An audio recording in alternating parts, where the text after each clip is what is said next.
Hi hello friends, நம்மளுக்கு இந்த கிளாஸில் என்ன பார்க்க போகிறோம் அப்படின்னா, இதுக்கு முன்னாடி போட்டு பார்த்த செயின் ஸ்டிச்சை ஒவ்வொரு ஷேப்லேயுமே எப்படி போடணுங்கிறதான் பார்க்க போகிறோம். சில்க் அண்ட் சாரி த்ரெட் ரெண்டுலேயுமே தான் பார்க்க போகிறோம். அதுக்கு ஃபஸ்ட் இந்த மாதிரி ஒரு முக்கோணத்தில் போட்டு பார்ப்போம். அதுக்கப்புறம் ஒரு ஸ்கொயர் ஷேப், ஒரு ரவுண்ட் ஷேப், இந்த மூணுலேயே உங்களுக்கு நான் சொல்லி கொடுக்குறேன். எப்படின்னு பார்த்துக்கோங்க. அதுக்கு எப்பவும் போல் முடிச்சு போட்டு எடுத்துக்கிட்டு இந்த முக்கோண ஷேப்பில் வந்து எங்கே இருந்தாலுமே ஸ்டார்ட் பண்ணலாம். அதாவது செயின் ஸ்டிச் பொறுத்தவரை எங்கே இருந்தாலுமே ஸ்டார்ட் பண்ணலாம். இப்போ இங்கே இருந்தாலும் ஸ்டார்ட் பண்ணலாம், இங்கே இருந்தாலும் ஸ்டார்ட் பண்ணலாம், நம்ம இஷ்டம் தான். நான் இப்போ இது இங்கேருந்து ஸ்டார்ட் பண்ணுறேன். எடுத்தாச்சு.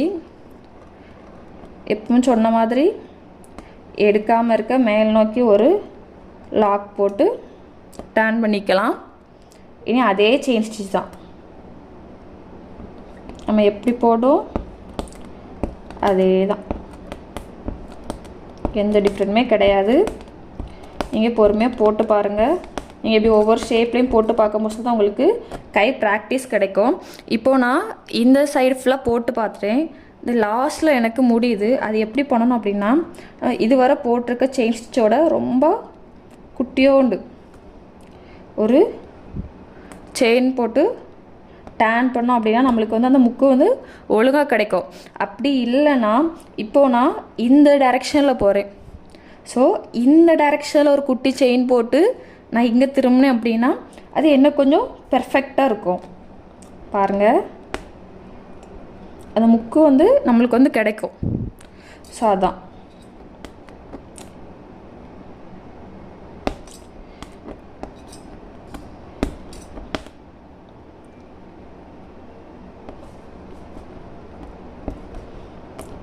ஸோ ஒர்க் பண்ணும்போது கவனமாக பார்த்து ஒர்க் பண்ணுங்க. ஸ்டார்டிங்கிறனால போக போக உங்களுக்கே வந்து பழகிறோம் எப்படி ஒர்க் பண்ணணும் அப்படின்ட்டு.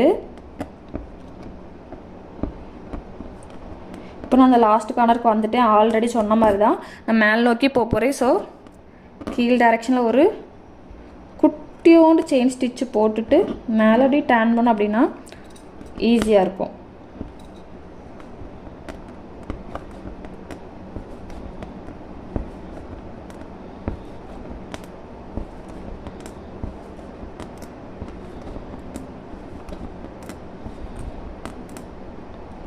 இப்போ நான் இது முடிக்க போகிறேன்.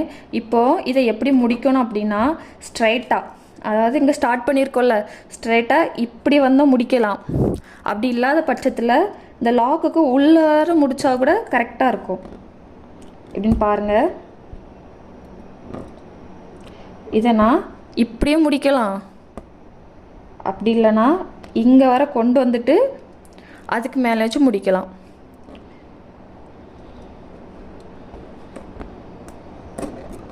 பார்த்தீங்களா, நான் உள்ளே கொண்டு வந்தேன்னா கரெக்டாக இருக்கும். இல்லை நான் என்ன மேலே தள்ளி தான் முடிப்பேன் அப்படின்னா அவ்வளோதான். எப்பவும் போல் நாட் போட்டு முடிச்சுக்கலாம். அவ்வளோதான், முடிச்சாச்சு. எப்படி வந்திருக்குன்னு பார்த்தீங்களா? ஸோ இப்படி தான் ஒர்க் பண்ணணும். இனி அதே மாதிரி தான் இந்த ரெண்டு இதுலேயுமே எப்படி ஒர்க் பண்ணு பாருங்கள். நான் அந்த கார்னர்லேருந்து எடுத்துக்கிறேன். இப்போ கார்னரில் இல்லாமல் எங்கேனாலும் எடுக்கலாம். இப்போ நான் சென்டர்லேருந்து எடுத்து பார்க்குறேன். பாருங்கள்,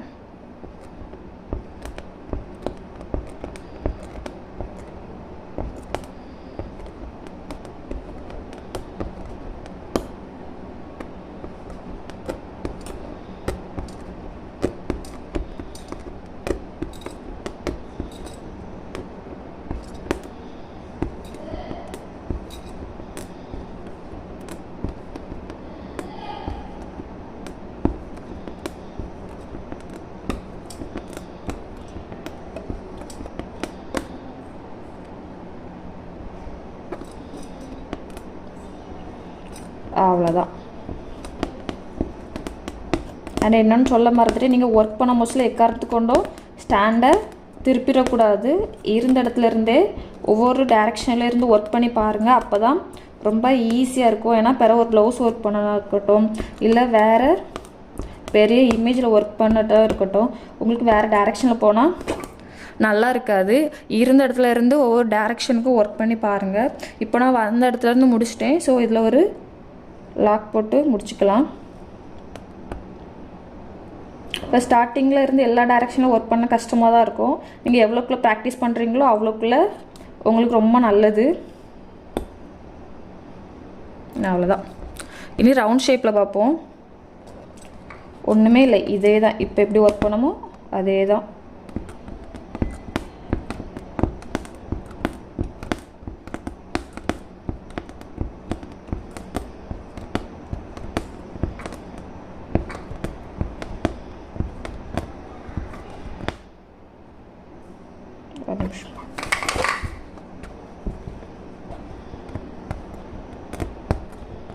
அப்புறம் எல்லா செயினும் வந்து ஒரே ஷேப்பில் வர மாதிரி பார்த்துக்கோங்க. ஒன்று பெருசோ ஒன்று சின்னதோ போட்டிங்கன்னா நல்லாவே இருக்காது. பெருசாக போட்டிங்கன்னா ஒன்று பெருசாகவே போட்டு பாருங்கள், சின்னதானா சின்னதாகவே போட்டு பாருங்கள். செயின் ஸ்டிச் ரொம்ப பெருசாக போட்டால் நல்லா இருக்காது. அதுக்கு ஒரு குறிப்பிட்ட அளவு ஒரு மீடியம் சைஸில் போட்டால் தான் நல்லாயிருக்கும். ரொம்ப பெருசாக போட்டாலும் நல்லா இருக்காது. இப்போ நான் வந்துட்டுலே ஒர்க் பண்ணி முடிச்சிட்டேன். இது எப்பவும் போல் எண்ணாட் போட்டு வச்சுக்கலாம்.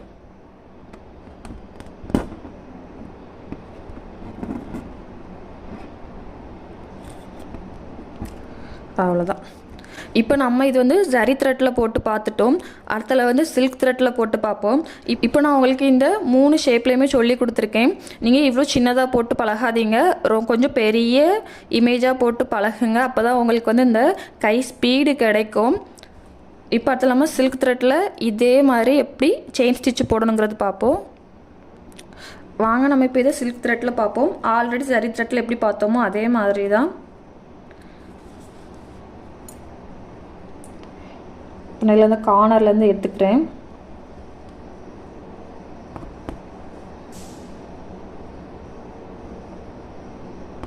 எடுத்துக்காமல் இருக்க ஒரு குட்டி லாக் வச்சு டேன் பண்ணிவிட்டு எப்பவும் போல் செயின் ஸ்டிச் தான்.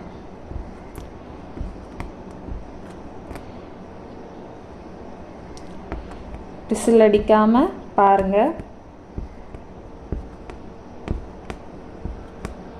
இப்போ நான்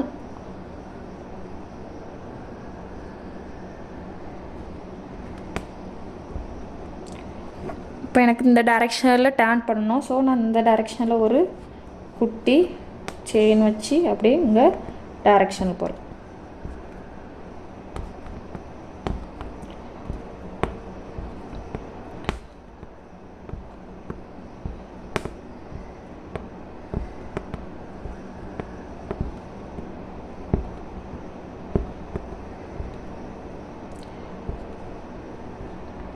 மேலே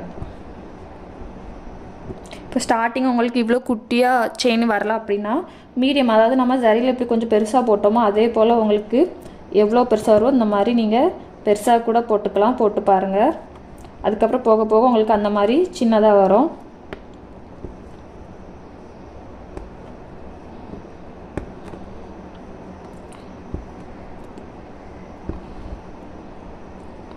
ஸோ அந்த டைரெக்ஷனில் போகிறனால அந்த டைரெக்ஷனில் சின்னதாக ஒரு லாக் வச்சு திரும்பியாச்சு.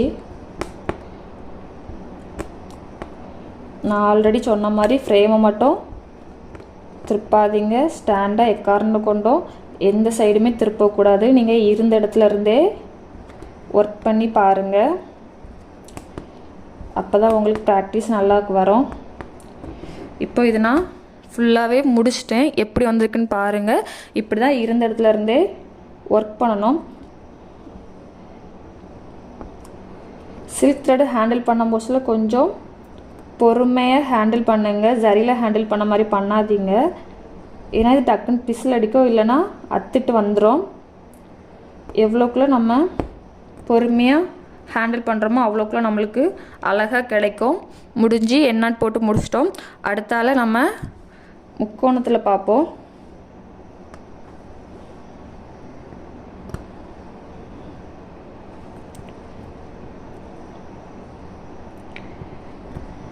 பிசில் அடித்தா இப்போ ஒன்றுமே பிரச்சனை இல்லை. இந்த 2 நூலை லைட்டாக லூஸ் விட்டுட்டு 2 நூலை ஒன்றா இழுத்திங்க அப்படின்னா சரியாயிரும்.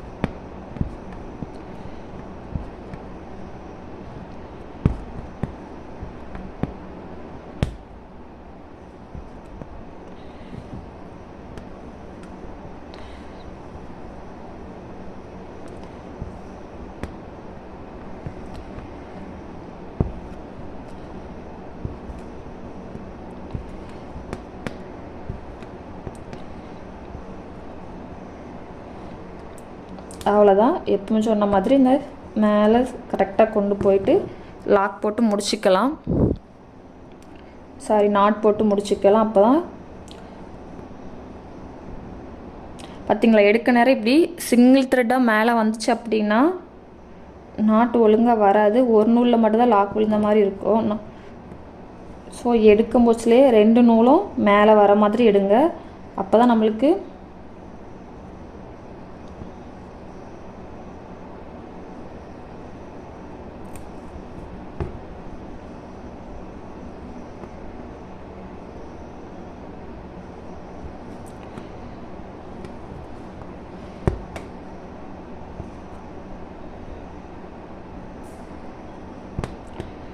அவ்வளோதான். இப்போ நம்ம நாட் போட்டு முடிச்சிட்டோம். இந்த மேலே எக்ஸ்ட்ரா இந்த நூல் இருக்குது, கீழே இழுக்க வரமாடுக்கு அப்படின்னா ஒன்றும் பிரச்சனை இல்லை. இந்த மாதிரி பண்ணுங்கள். இப்போ இங்கே தான் எனக்கு எக்ஸ்ட்ரா நூல் இருக்குது. ஸோ அது பக்கத்துலேயே கீழேருந்து மேலே நீடில் இன்சர்ட் பண்ணிவிட்டு இந்த மாதிரி விட்டு நூலை கீழே இழுத்து விட்டுருங்க. இன்னொருக்கா ஃபுல்லாக இப்படி இழுத்து விட்டுருங்க. ஸோ இழுத்து விட்டேன் அப்படின்னா இங்கே வந்து கரெக்டாக இருக்கும்.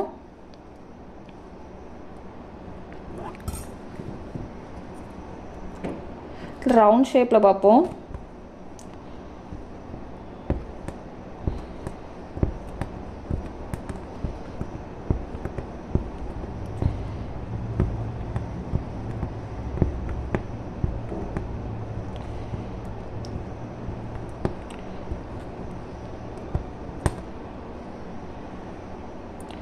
இப்படி 2 நூலாக பிடிச்சி நம்ம அட்ஜஸ்ட் பண்ணி மேலே இழுத்தோம் அப்படின்னா விசில் அடிக்காது. நம்ம ஈஸியாக சில்க் த்ரெட்டை ஹேண்டில் பண்ணலாம்.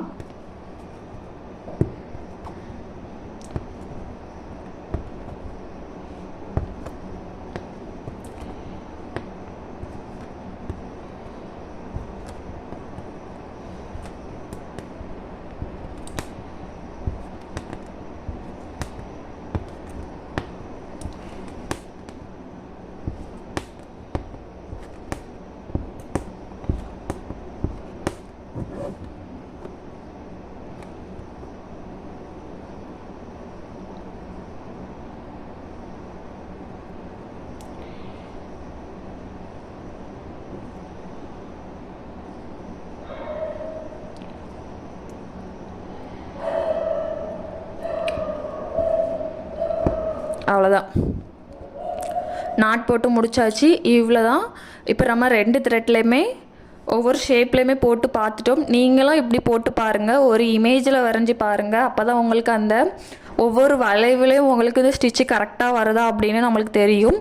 நம்மளுக்கு இந்த கிளாஸில் எப்படி ஒவ்வொரு ஷேப்லேயும் ஸ்டிச் பண்ணணும் அப்படிங்கிறத பார்த்துட்டோம். அடுத்த கிளாஸில் நம்ம இன்னொரு ஸ்டிச்சோட பார்ப்போம்.